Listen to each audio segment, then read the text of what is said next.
Oke, langsung aja gue akan membahas satu persatu pekerjaan gue sebelum menjadi pesulap merah. Gue akan membocorkan 5 pekerjaan gue sebelum menjadi pesulap merah. Sebenarnya video ini nggak terlalu penting sih teman-teman. Tapi lewat video ini gue ingin memberitahukan bahwa untuk menjadi apa yang teman-teman inginkan, teman-teman nggak perlu terlahir dari keluarga yang kaya raya. Dari keluarga yang pas-pasan juga bisa. Oke, langsung aja gue akan membahas satu persatu pekerjaan gue sebelum menjadi pesulap merah. Jadi gue dulu pertama kali belajar mencari uang itu ketika gue masih kelas 1 SMK. Di kelas 1 SMK itu orang tua gue pada saat itu buka warung sembako di rumah. Buka warung sembako, jual mie ayam, jual ayam bakar, dan lain sebagainya. Dan di situ gue juga jualan.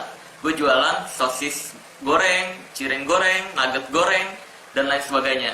Dulu harganya masih 1000-an satunya. Nah, berkat pekerjaan tersebut, gue mendapatkan julukan di sekitar rumah gue. Yaitu julukannya adalah Abang Sosis. Jadi sebelum gue dapat julukan pesulap merah, gue juga dulu dikenal dengan julukan Abang Sosis. Nah, di sini ada bukunya nih. Sini gue masih ada buku yang dulu ketika gue masih jualan. Di sini ada catatan ketika gue masih jualan nih. Nih teman-teman bisa lihat sendiri. Nih. Ini pendapatan gue dulu nih. Gue catetin di sini berapa aja yang laku gue catetin di sini. Terus nih hari pertama nih 37.000. Terus hari kedua 46.000. Hari ketiga 73.000 nih. Dulu ini modalnya kurang lebih gue modal 70.000 sampai 80.000-an lah kurang lebih. Terus per bulannya gue bisa dapat 500.000 dari dagang ini nih. Jadi dulu luar biasa, gue bisa beli alat sulap dari uang tersebut. Bisa nambah uang jajan sekolah juga dari uang tersebut. Nah ini berlangsung sampai gue kelas 3 SMK, masih jualan kayak begini nih. Tapi ketika gue jualan ini, jualan sosis dan sebagainya, itu gue udah mulai berkarir di dunia sulap. Dan dulu kelas 2 SMK, itu gue pertama kalinya masuk TV. Karena dulu ada ajang pencarian bakat seperti itu, lomba talent. Dulu gue ikutan ke Kompas TV. Padahal dulu alat sulap juga punyanya itu-itunya doang. Dan juga belum tahu tuh pengetahuan tentang bagaimana cara menampilkan sulap yang baik dan benar, bagaimana cara menghibur dengan sulap, dan lain sebagainya. Dulu gue belum tahu sama sekali. Nah, tapi bangganya gue sama gue yang dulu adalah gue berani nekat untuk menunjukkan bahwa gue ini adalah seorang pesulap. Dulu audisi di Jatinegara. Jadi pulang sekolah nih, dulu gue pulang sekolah langsung audisi ke Jatinegara. Dan luar biasanya gue diterima ketika audisi. Dan akhirnya gue syuting untuk pertama kalinya di TV. Itu syuting 2 episode. Karena di episode pertama gue nggak jadi ditampilin. Entah karena gue terlalu jelek main sulapnya atau gimana pada saat gladi resik. Jadi gue ditampilinnya di episode kedua. Tapi episode pertama ini gue tetap dibayar. Episode kedua juga dibayar, jadi double. Dan sayangnya gue nggak menang di ajang pencarian bakat tersebut. Ya wajar sih nggak menang, karena kalau menang itu baru yang luar biasa. Karena pada saat itu main sulapnya juga masih pas-pasan, masih belum tahu bagaimana cara mengemas sulap yang baik dan benar.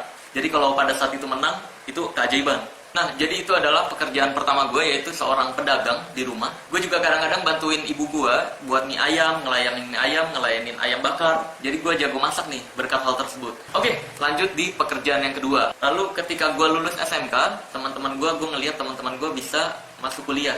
Nah, pada saat itu gue berpikir kalau gue masuk kuliah, gue akan memberatkan orang tua gue. Karena gue tahu persis bagaimana keadaan ekonomi keluarga gue pada saat itu. Jadi pada saat itu gue berusaha mencari alasan bahwa gue nggak mau kuliah.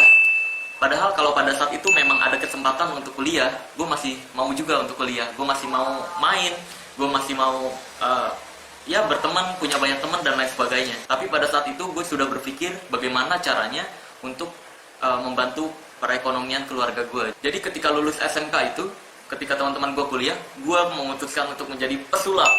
Gue ngasih proposal ke berbagai mall dengan budget yang kecil pada saat itu. Kan menurut ilmu marketing, itu dari 10 tawaran, itu pasti ada satu yang nyangkut.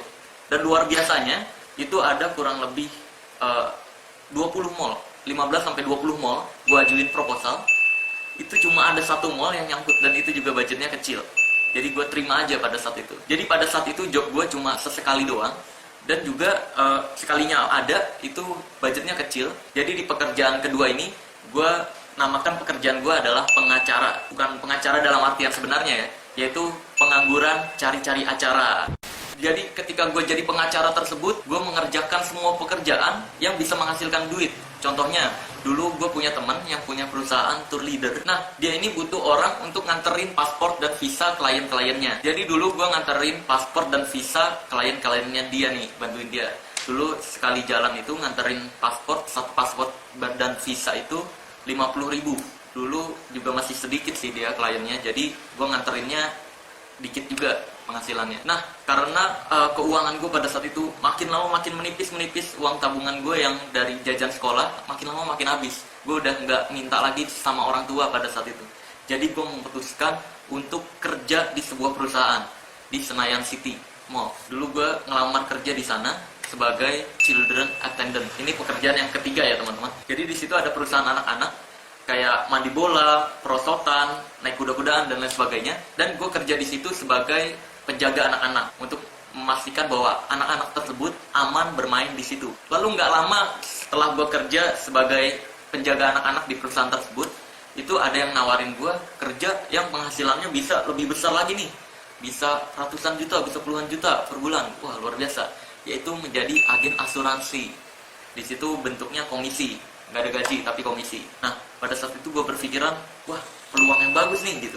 Akhirnya gue memutuskan untuk keluar dari pekerjaan yang penjaga anak-anak itu dan masuk full time sebagai agen asuransi. Dan di sini teman-teman nih ada bukti-buktinya ketika gue masih jadi agen asuransi. Ini pekerjaan keempat ya teman-teman. Ini adalah buku untuk prospek orang-orang dulu. Jadi gue dulu turun langsung ke pasar-pasar, ke mall-mall untuk menawarkan asuransi ini. Ini data-data orang yang gue prospekin nih dulu. Ini ada segini. Ini sebenarnya banyak, bukan segini doang, tapi sebagian gue udah buang. Jadi dulu luar biasa, gue muterin mall pakai jas demi menawarkan asuransi doang gitu. Gue udah muter mall, itu nggak ada satupun yang mau join asuransi. Pada saat gue jadi agen asuransi, umur gue masih 17 tahun. Jadi mungkin orang ngeliat, ih, anak kecil ngapain nih ngomongin duit gede gitu. Jadi mungkin masih banyak orang yang nggak percaya sama gue. Tapi dari pekerjaan ini, dari agen asuransi ini, gue mendapatkan ilmu yang banyak yang tidak bisa dinilai dengan uang. Mulai dari ilmu marketing, ilmu NLP, Neuro Linguistic Programming, atau bisa dibilang juga NLP ini adalah hipnotis mata terbuka. Jadi gue dapat banyak pengetahuan berharga dari gue jadi agen asuransi ini nih. Gue kerja sebagai agen asuransi ini kurang lebih 5 bulan sampai 6 bulanan. Nah, ketika 5 bulan itu ada orang yang menawarkan lagi pekerjaan ke gua untuk mengajarkan sulap ke anak-anak, tapi sulap-sulap science, magic science dan sulap yang trik. Nah, ketika gua ditawarkan pekerjaan tersebut, ya gua ambil karena itu kesukaan gua di dunia sulap. Akhirnya gua memutuskan untuk keluar dari agen asuransi ini, atau biasa disebut itu muntaber kalau sama orang-orang asuransi, mundur tanpa berita. Jadi gua udah nggak datang-datang ke kantor lagi tuh. Jadi gue udah memutuskan untuk keluar dari agen asuransi. Lalu gue memutuskan untuk bekerja di sebuah perusahaan di Blok M, daerah Blok M. Itu sebagai trainer atau sebagai guru sulap, guru magic science. Dulu kebetulan perusahaan ini adalah perusahaan anak-anak juga. Perusahaan tersebut membuat sistem kelas-kelas sebuah kesenian. Jadi ada kelas tari, ada kelas magic science, ada kelas wayang dan lain sebagainya. Ini gue kerja di perusahaan ini kurang lebih 6 bulan lah, kurang lebih 6 bulanan. Nah, di perusahaan tersebut gue belajar banyak hal tentang entertain, yaitu tentang teater. Jadi dulu kurang lebih jam 12 kalau nggak salah, itu ada pertunjukan teater. Nah, kebetulan karyawan-karyawannya ini dilatih untuk bermain teater di perusahaan tersebut. Semuanya jadi pemain teater, termasuk gue. Di situ juga gue kadang-kadang main sulap sebelum teaternya dimulai. Jadi ketika teman-teman yang lain lagi make up untuk persiapan teater, di situ untuk mengisi kekosongan, gue yang main sulap. Dan luar biasanya, di situ gue bertemu sama salah satu ketua dari komunitas cosplay. Nah, dari pertemuan dengan orang inilah yang membuat gue memiliki ide untuk menjadi pesulap merah, untuk membuat karakter pesulap merah. Jadi dulu orang ini nih baru masuk ke perusahaan itu.